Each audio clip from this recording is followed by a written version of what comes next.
नमस्कार, मैं अश्विनी वानखड़े। कृषि न्यूज में आपका स्वागत है। आइए नजर डालते हैं आज की कृषि से जुड़ी सबसे बड़ी खबरों पर।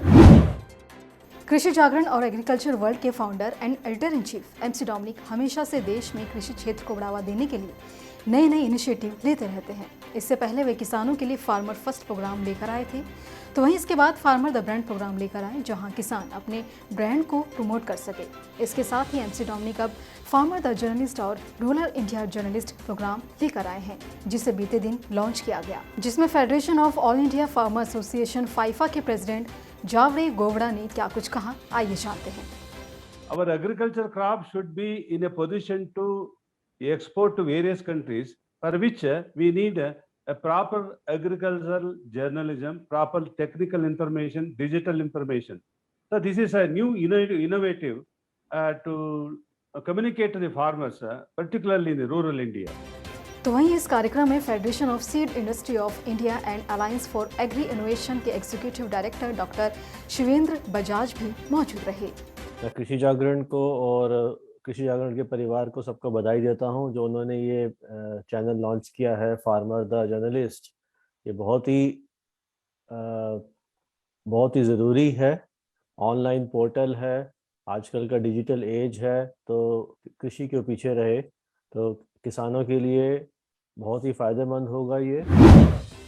किसान अक्सर शिकायत करते हैं कि उनके पशु बेहद कम दूध देते हैं, इस वजह से उनका मुनाफा एकदम से गिर जाता है। विशेषज्ञों का कहना है कि पशुओं को सही चारा ना देने और उचित देखभाल ना करने की वजह से कम दूध जैसी समस्याएं आती हैं। ऐसे में पशु विभाग ने किसानों को लोबिया चारे की खेती करने की सलाह दी है, क्योंकि लोबिया गायों के लिए काफ़ी फायदेमंद है। 1 साल पुराने होने जा रहा किसान आंदोलन अभी भी पूरी ताकत के साथ जारी है। किसानों ने केंद्र सरकार को घेरने के लिए 27 सितंबर को भारत बंद का ऐलान किया है। अब एक बार के लिए कुछ राजनीतिक पार्टियां जरूर इस बंद का समर्थन कर रही हैं, लेकिन अब माओवादियों ने भी किसानों का खुलकर समर्थन करना शुरू कर दिया है। आंध्र प्रदेश के 3 गांवों में केंद्र सरकार की तरफ से मैंग्रोव के पौधों को लगाने की प्रक्रिया तेज कर दी गई है।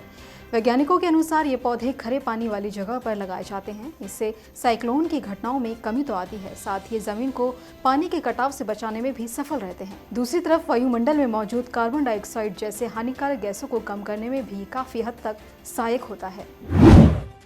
देश में अनाज का भंडारण हमेशा से एक गंभीर समस्या रहा है।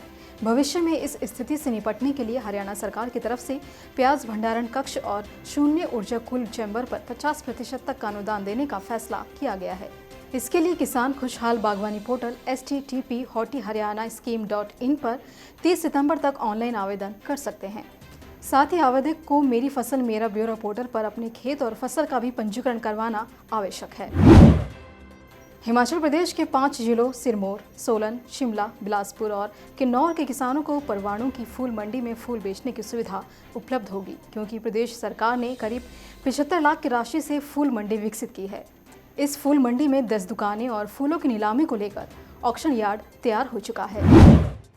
शिरोमणि अकाली दल के प्रमुख सुखबीर सिंह बादल ने अपनी पार्टी के चुनाव प्रचार अभियान गल पंजाब दी पर कुछ दिनों के लिए रोक लगाते हुए किसान नेताओं पर टकराव का आरोप लगाया है।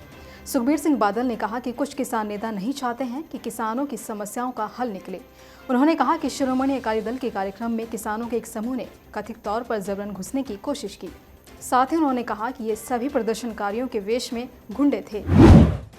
केंद्र सरकार के 3 नए कृषि कानूनों को लेकर हरियाणा में सिंधु बॉर्डर पर नेशनल हाईवे 44 की नाकेबंदी के कारण लोगों को परेशानी हो रही है। सुप्रीम कोर्ट के आदेश के बाद हरियाणा सरकार ने किसानों से बातचीत के लिए बैठक बुलाई, लेकिन उन्होंने इसमें हिस्सा नहीं लिया। इसके बाद भी राज्य सरकार ने समस्या के समाधान के लिए एक समिति गठित की है, ताकि बैठकर कोई हल निकाला जा सके। झारखंड में ग्रामीण क्षेत्र में काम करने वाली संस्था ने ग्रामीण महिलाओं को प्रशिक्षण देकर आजीविका कृषि मित्र बनाया है, जिनके गांव में होने से किसानों को खेती से जुड़े छोटे और बड़े सवाल, साथ ही सरकारी योजनाओं की जानकारी दी जाती है। इसके अलावा कृषक मित्र भी इस कार्य में महत्वपूर्ण भागीदारी निभा रहे हैं। इसी तरह की अन्य खबरों के लिए जुड़े रहिए कृषि जागरण के साथ। धन्यवाद।